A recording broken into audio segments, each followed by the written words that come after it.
Te Kōpua, the deep.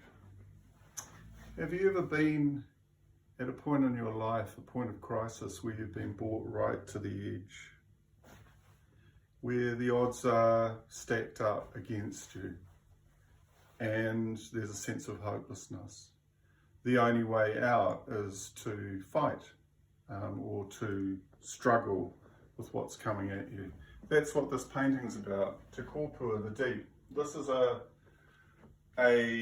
response that Kawiti, Te Ruki Kawiti, the northern rangatira from Ngāti said to the rangatira Hōne Heke in 1845, after 5 years of watching the British push Māori to an edge through loss of revenue, loss of power, loss of control, and an undermining of their mana, their rangatiratanga.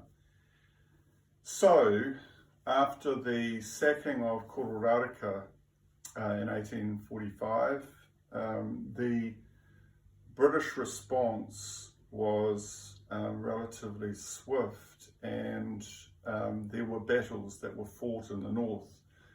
The Northern Land Wars, which are really the first major struggle with the British over land and authority, take place in the north, although the very first encounter took place between Te Rauparaha, Te Rangihīroa, and a settler group in the Blenheim Waido area. So here's what Te Ruki Kawiti says: E mea au I tū ai koe ki te riri, kia taia te ika o te kōpua. Hore kau I te pātihi nei anō, kia kārangaranga koe, kāti.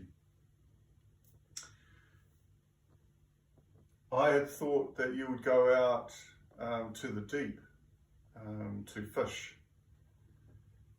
but now in the shallows you call out, stop, halt, no more. The representation of the Te Ika o Te Kōpua is an aspersion which relates to a Dutch work from the 17th century of a sperm whale. So almost out of the pages of Melville's Moby Dick, this huge mammal is brought into being that through Kawiti's saying here and his reference to Te Ika o Te Kōpua, the deep.